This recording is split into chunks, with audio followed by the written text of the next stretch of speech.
गोंडवाना गोंडी धर्म संस्कृति साहित्य सम्मेलन में पधारे सभी अतिथि,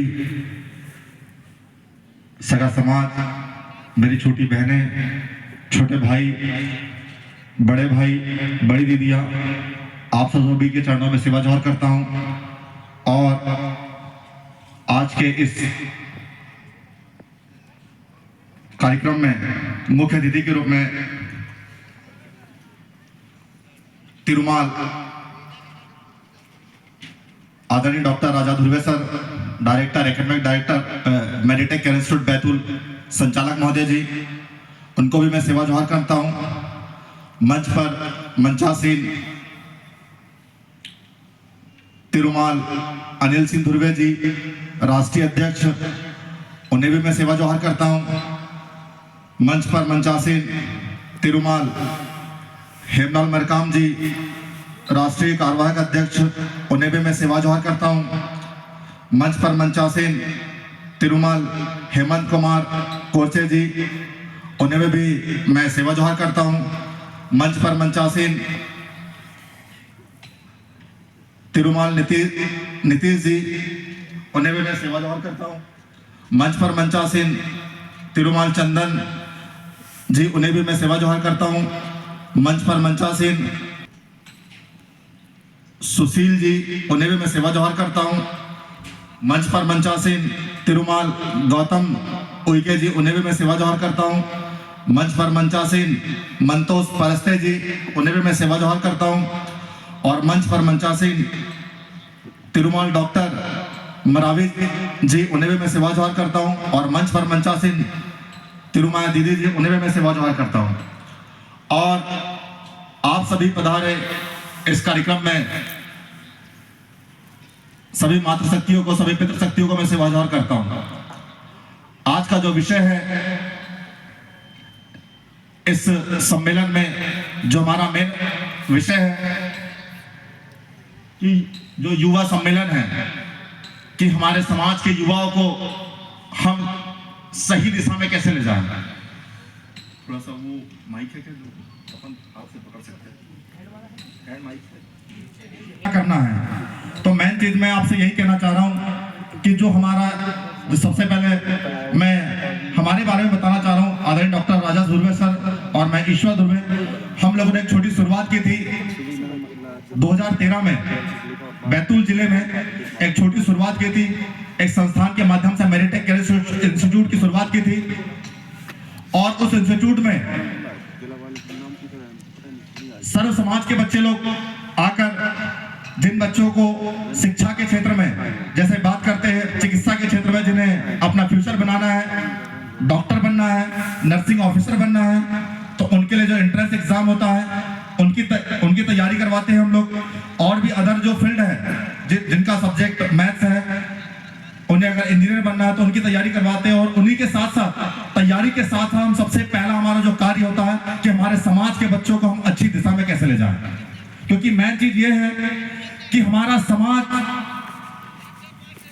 तब तक एक विकास की धारा में नहीं जा पाएगा जब तक कि हमारे समाज के लोग जागरूक नहीं होंगे, हमारे समाज के लोग शिक्षित नहीं होंगे। मेन मोटो ये है कि हमारे समाज को हम शिक्षा की ओर कैसे अग्रसर करें। आज हम कहते तो हैं कि हमारे समाज को ये हक और अधिकार मिले हैं। हम बहुत बड़ी बड़ी बातें करते हैं कि हमारे समाज की संस्कृति को हम कैसे बचाएं, हमारे समाज के रीति रिवाज को हम लोग कैसे बचाएं, हमारे समाज के साथ जो शोषण हो रहा है उससे हम लोग कैसे रोकें। तो इन सब को जानने के लिए, इन सब को रोकने के लिए और हमारे समाज को एक अच्छी दिशा में ले जाने के लिए सबसे पहला हमारा कार्य है, हमें शिक्षित होना बहुत जरूरी है। क्योंकि शिक्षा ही वो चीज है जिसकी वजह से हम लोग हमारे समाज में परिवर्तन ला सकते हैं। अगर हम शिक्षित नहीं होंगे तो एक अनपढ़ व्यक्ति क्या कर सकता है, आप खुद बताइए।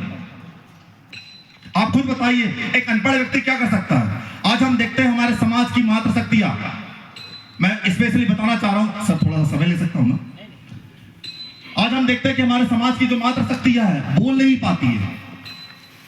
आज अत्याचार किनके ऊपर होता है, जो नहीं बोलता है। जिस दिन हम बोलना स्टार्ट कर देंगे उस दिन हमारे समाज की मातृशक्तियों के ऊपर कोई उंगली भी नहीं उठाएगा। मैं हर स्पीच में, जितने भी सामाजिक कार्यक्रम में मैं स्पीच देता हूं, तो सबसे पहले मैं हमारे समाज की मातृशक्तियों को टारगेट करता हूं, हमारे समाज की छोटी छोटी बेटियों को टारगेट करता हूं, हमारे समाज की छोटी छोटी बहनों को टारगेट करता हूं, क्योंकि हमारे समाज की बेटियों ने कभी बोलना ही नहीं सीखा है। हम दूसरों के कहने पर हमें इतने जल्दी डाइवर्ट हो जाते हैं कि पता ही नहीं चलता है। आप लोगों को सबसे पहले बेटा बोलना सीखना है। आज हम देखते हैं हमारे ग्रामीण क्षेत्र में हमारे समाज की मातृशक्ति सरपंच बन जाती है, पंच बन जाती है, विधायक बन जाती है, लेकिन कभी स्पीच अगर कभी किसी मंच पर अगर बोलने का उनका मौका मिलता है तो वो नहीं बोल पाती। उनके सारे कार्य कौन करते हैं? उनके पतिदेव करते हैं। तो इन चीजों से हमको इन चीजों को हमें सीखना चाहिए कि हमें कैसे बोलना है। आज अत्याचार हमारे समाज की बेटियों के ऊपर क्यों होता है? क्योंकि हमारी बेटियों ने कभी बोलना नहीं सीखा। और मैं भाइयों से भी अनुरोध करना चाह रहा हूं कि आप भी बोलना सीखें, आप भी अपने आप को लोगों के सामने रिप्रेजेंट करना सीखें। आप लोग भाई जो यहाँ पे बोलते हैं, जब मैं बोल रहा हूं तो मेरे पास भी तो 2 हाथ है 2 पैर है। ये जितने भी वक्ता लोग हैं इनके पास भी 2 हाथ है 2 पैर है। जब ये बोल सकते तो हम क्यों नहीं बोल सकते? अरे बोल सकते हो ना, तो इसलिए बोलना सीखिए आप लोग। आज अगर हमारे समाज को मजबूत करना है, अगर हमारे समाज की अगर दशा और दिशा को सुधारनी है, तो सबसे पहले आप खुद को भी पढ़ना पड़ेगा और हमारे छोटे भाइयों बहनों को भी पढ़ाना पड़ेगा। जैसा कि हम एक छोटी सी बात मैं ये कहना चाह रहा हूं कि हमारे परिवार में जो बड़ा भाई और जो बड़ी बहन जो जैसा करती है वैसे ही लाइन छोटे भाई और छोटे बहनों की होती है। तो सबसे पहले अगर आप अपने घर पे बड़े हो तो सबसे पहले आपको सही दिशा में चलने की जरूरत है। अगर आप पढ़ोगे तो आपको देख करके आपकी छोटी बहन भी पढ़ेगी और आपका छोटा भाई भी पढ़ेगा। यदि आप नहीं पढ़ोगे तो आपका छोटा भाई भी और आपकी छोटी बहन भी आपको देख करके आपके रास्ते में जाएंगे। और इस दुनिया में ऐसी कोई चीज नहीं जिसे हम हासिल नहीं कर सकते। हर चीज हासिल कर सकते हैं, थोड़ी सी मेहनत करनी पड़ेगी बेटा आप लोगों को। आप जो भी एग्जाम्स की तैयारी कर रहे हो, कोई किसी का सब्जेक्ट बायोलॉजी होगा, किसी का सब्जेक्ट मैथ्स होगा, किसी का सब्जेक्ट आर्ट होगा, किसी का सब्जेक्ट कॉमर्स होगा और किसी का सब्जेक्ट एग्रीकल्चर होगा। आप सबसे पहले अपना एक टारगेट बनाइए कि हमें करना क्या है, हमें सिस्टम में कैसे इंटर होना है। तो सिस्टम में इंटर होने के लिए हम लोग कहते हैं ना कि 5वीं अनुसूची 6वीं अनुसूची। तो 5वीं अनुसूची 6वीं अनुसूची क्या कहता है कि हमारे क्षेत्र में हमारा ही अधिकार होना चाहिए, हमारे क्षेत्र में हमारा ही अधिकार होना चाहिए। तो आप ये बताइए, हम बिना पढ़े लिखे हम पीएससी कैसे क्रैक करेंगे? यदि हमें सिस्टम में इंटर होना है, यदि हमें प्रशासनिक अधिकारी बनना है, तो हम बिना पढ़े लिखे क्या हम तहसीलदार बन सकते हैं? नहीं बन सकते। हम आईएएस ऑफिसर नहीं बन सकते, कुछ नहीं बन सकते। इसलिए सबसे पहले आपको पढ़ने की जरूरत है बेटा। आपको पढ़ने की बहुत बहुत ज्यादा सख्त जरूरत है, नहीं तो हम कुछ नहीं कर पाएंगे। अरे जरूरी नहीं कि हम नौकरी पानी ही करें, लेकिन पढ़ लिख कर कम से कम हमारे हक और अधिकार के बारे में तो हम लोग जाने कि हमारे हक और अधिकार क्या है, हमारी संस्कृति क्या है। क्योंकि हमारी संस्कृति को हमें बचाना भी पड़ेगा। हमें दूसरे समाज के लोगों से सीखना चाहिए, दूसरे समाज के बच्चों से सीखना चाहिए। कभी देखना, मैं ये कहता हूं कि एसटी के बच्चों को एससी समाज के बच्चों से, ओबीसी समाज के बच्चों से और जनरल समाज के बच्चों से सीखना चाहिए कि वो कितनी मेहनत करते हैं। हमें तो गवर्नमेंट की ओर से इतनी सारी योजनाएं हमारे लिए निकली है, उसका फायदा हम लोग उठाते ही नहीं है। हमें हर चीज में आरक्षण मिला है, उसका फायदा उठाइए आप लोग। हर चीज संभव है, बस आपको मेहनत करने की जरूरत पड़ेगी आपको। और कहा गया ना, बहुत एक खूबसूरत सी लाइन कही गई है कि रख हौसला वो मंजर भी आएगा, कि रख हौसला वो मंजर भी आएगा, प्यासे के पास चलकर समंदर भी आएगा। थक करना मत बैठे मंजिल के मुसाफिर, थक करना मत बैठे मंजिल के मुसाफिर, मंजिल पे मिलेगी और मिलने का मजा भी आएगा, मिलने का मजा भी आएगा। आप अच्छी मेहनत करिए बेटा।